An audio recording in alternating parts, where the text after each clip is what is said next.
Oi, Mofis! Tudo bem com vocês? Chegamos a mais uma aula de biologia, certo? Onde hoje vamos dar continuidade ao conteúdo de metabolismo energético. Na semana passada, vimos um pouco sobre a ATP, que é a moeda energética do mundo vivo. Hoje vamos estudar um pouco e entender um pouco sobre a origem do processo da fotossíntese. Vejam só, a equação geral da fotossíntese, ela se apresenta de um lado pelo gás carbônico, certo? Que é o CO2, e a água, que é o H2O. Esses dois vão ser os reagentes do processo da fotossíntese. Do outro lado da seta, vai estar presente os glicídios, que é o C6H12O6, e o gás oxigênio, que é o O2, certo? Esses dois aí vão ser os produtos do processo da fotossíntese. A fonte de energia da fotossíntese vai ser a luz. Lembram que nas células vegetais a fotossíntese ela vai ocorrer no interior dos cloroplastos, certo? Onde as organelas citoplasmáticas que contêm a clorofila e pigmentos são os acessórios responsáveis pela captação da energia da luz, além de outros participantes do processo fotossintético, como enzimas, coenzimas, cofatores, enfim, diversos outros. Ainda nas bactérias fototizantes, a clorofila e outros pigmentos fototizantes vão se localizar em estruturas membranosas presentes no citoplasma. Mas enfim, como foi que foi construída a equação da fotossíntese? Vejam só, se faz importante conhecer um pouco de história da ciência, porque nos vai ajudar a entender como o conhecimento científico ele é construído, pouco a pouco, certo? Então, ele vai ser como um empreendimento coletivo de inúmeros cientistas. Um exemplo disso vai ser a elaboração da equação geral da fotossíntese. Então, agora vamos ver um pouco sobre a história do conhecimento da fotossíntese. O primeiro pesquisador que estudou cientificamente a fotossíntese foi o inglês Joseph Priestley, que em seu artigo ele escreveu o seguinte: "Fiquei muito feliz ao encontrar acidentalmente um método de restaurar o ar viciado pela queima das velas e descobri pelo menos um dos restauradores que a natureza emprega para essa finalidade, a vegetação." Sabia-se que naquela época o que queima das velas ou a respiração de animais em um ambiente fechado esgotavam o ar, tornando irrespirável ou incompatível com a vida. Priestley foi o primeiro a observar que, se uma planta fosse introduzida em um ambiente com ar esgotado, depois de algum tempo esse ar era restaurado e se tornava novamente respirável, o que é apresentado por essa primeira equação aqui, certo? O ar esgotado, que é o ar irrespirável. Então, ele introduziu uma planta, certo? E depois de algum tempo, ele observou que o ar que era esgotado, que era inexpirável, se tornou um ar puro, que é um ar respirável. Essa descoberta causou um grande impacto no mundo científico da época, porque o fato de a vegetação restaurar o ar explicava por que a atmosfera permanecia respirável, sem se degradar com a respiração de pessoas e de animais e com os processos de combustão. Um outro passo importante para a elucidação do processo da fotossíntese foi dado pelo médico holandês Johan Ingenhousen, que descobriu que, para restaurar o ar, as plantas precisavam ser iluminadas. Então, assim, acrescentou-se à descoberta de Priestley um novo fator, que foi a luz. Então, a equação que antes era representada apenas pelo ar esgotado, certo? E depois, com a adição das plantas, que depois de algum tempo se tornava puro, ela ficou da seguinte forma após a descoberta do médico Jean Inge, certo? Que para que as plantas tornassem aquele ar esgotado a puro, elas necessitavam ser luminares, então teria que ter aí a presença da luz. Então a equação ela ficou sendo representada depois dessa descoberta da seguinte forma: o ar esgotado, com a adição das plantas e a presença da luz, formava depois de algum tempo o ar puro, que era o ar respirável, certo?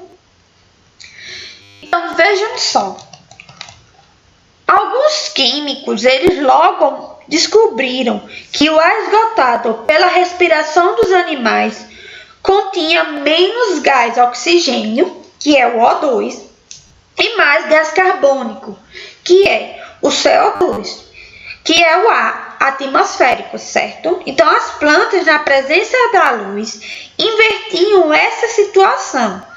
Então o fenômeno que foi descoberto por Priestley passou a ser expressa, então, de uma forma mais elaborada, que está representada aqui para vocês.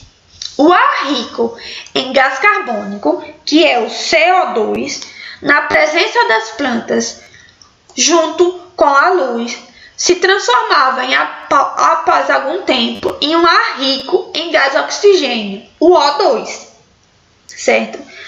A equação anterior sugere que as plantas decompõem.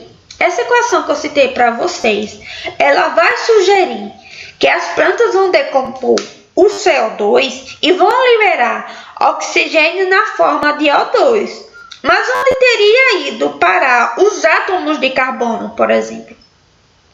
Então, em uma determinada época, Ingenhousen propôs a seguinte hipótese: de que as plantas usavam o carbono do CO2 para elaborar suas próprias substâncias orgânicas, e esse seria o principal papel da fotossíntese, segundo esse cientista, que era a liberação de gás oxigênio era apenas um subproduto do processo. Então a equação sofreu uma nova modificação. Ela ficou da seguinte forma: gás carbônico, o CO2, na presença de luz e de plantas, formava-se o que? Os compostos orgânicos contendo o átomo de carbono mais o gás oxigênio, que era o O2, certo?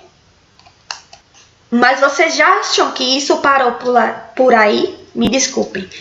Vocês se enganam enquanto acharam ou pensaram que a equação da fotossíntese parou aí. Houve mais alguns estudos de diversos outros cientistas que começaram a surgir novos fatores. Então a equação que era conhecida, ela começou a ser mudada. Como? Um cientista chamado Nicholas Theodore, ele mostrou que o H2O, também participava do processo da fotossíntese, juntamente com o gás carbônico do ar. Então a equação desse processo ela foi novamente ampliada, foi novamente modificada.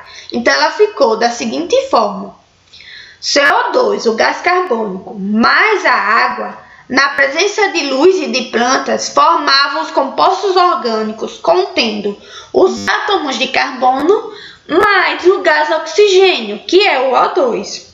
Só que aí veio outro pesquisador, Charles Barnes, dessa vez, ele propôs que a denominação de fotossíntese para esse processo de síntese de compostos orgânicos a partir do gás carbônico, em presença da clorofila e de luz, ele pessoalmente preferia dizer a primeira denominação, mas foi o termo fotossíntese que prevaleceu e se tornou consagrado pelo seu uso até hoje. Então, os estudiosos da fotossíntese, eles suporam, que a substância orgânica produzida nesse processo era a glicose, que vai ser um glicídio com 6 átomos de carbono e que tem a fórmula molecular de C6H12O6. Essa suposição ela se fundamentou pelo fato de que a glicose ser o glicídio mais utilizado no metabolismo de plantas e animais, ou seja, a glicose é um glicídio que proporciona a reserva de energia. Então, a equação desse processo passou a ser escrita da seguinte forma, através de fórmulas químicas, que ficou da seguinte maneira: 6 gás carbônico, ou seja, 6 átomos do composto de gás carbônico, que é o CO2, mais 6 moléculas de água, que é 6H2O, na presença de luz em plantas, formam um glicídio, certo? Que é C6H12O6, mais 6 moléculas de gás oxigênio, que é o O2. Então, vejam só. Houve ainda mais alguns estudos que posteriormente começou-se a modificar essa última equação que eu citei para vocês, que foi o seguinte. Essa última equação levou a pensar que os átomos de oxigênio presentes nas moléculas de O2 provêm diretamente das moléculas do CO2, certo? Então, os átomos de hidrogênio e de oxigênio presentes nos glicídios C6H12O6 vão prover das moléculas de água. Entretanto, esse não é o rearranjo de átomos que ocorre realmente na reação da fotossíntese. Vejam só, qual dos reagentes, gás carbônico ou água, vai fornecer os átomos de oxigênio que são constituintes das moléculas de O2 produzidas na fotossíntese? A resposta disso, ela começou a ser definida, a ser conhecida pelo bioquímico Cornelis van Niel. Ele estudou a fotossíntese realizada por sulfobactérias púrpura, organismos autótrofos que utilizam em sua fotossíntese moléculas de sulfeto de hidrogênio em vez de água e liberam no processo o enxofre elementar, certo? Que é só o S, só um átomo de enxofre, em vez do gás oxigênio, O2. Então, a partir dos estudos desse bioquímico, começou-se a sugerir a equação para a fotossíntese das sulfobactérias púrpura, que ela ficou conhecida como C6 moléculas de gás carbônico mais 12 moléculas de gás sulfídico, certo? Na presença da luz, forma glicídio mais 12 enxofres mais 3 moléculas de água. Então, a partir desse pressuposto de que a fotossíntese dessas bactérias era semelhante à realizada pelas plantas, começou-se a diferir apenas quanto ao doador de hidrogênio, certo? Do gás sulfúrico nas sulfobactérias e água nas plantas. Van Niel aí, ele propôs que todos os átomos do oxigênio produzido na fotossíntese das plantas seriam provenientes da água. Então, assim, a maneira mais completa de escrever o que chamamos da equação geral da fotossíntese seria da seguinte forma: 6 moléculas de gás carbônico mais 12 moléculas de água na presença de luz em plantas formavam glicídio, certo? Que é o C6H12O6, mais 6 moléculas de gás oxigênio, mais 6 moléculas de água. Então, com isso, houve ainda um cientista que, para confirmar ainda essa hipótese, ele realizou um experimento, certo? E esses pesquisadores, eles comprovaram que o chamado oxigênio pesado, em virtude de sua massa atômica ser maior do que o isótopo leve mais comum na natureza, com diversas técnicas de laboratório, permitiram aí diferenciar esses dois isótopos. Então, essa foi a maneira encontrada pelos cientistas para marcar os átomos de oxigênio na água e assim, de modo a poder distingui-lo dos átomos de oxigênio presentes do gás carbônico. Então, esses pesquisadores, eles verificaram que quando a fotossíntese ocorria em um meio em que todas as moléculas de água continham apenas somente o gás oxigênio formado, apresentavam esse isótopo, mas havia o oxigênio dos glicídios produzidos. Então, a partir disso, eles concluíram que todos os átomos do gás oxigênio formado na fotossíntese provém exclusivamente de moléculas de água.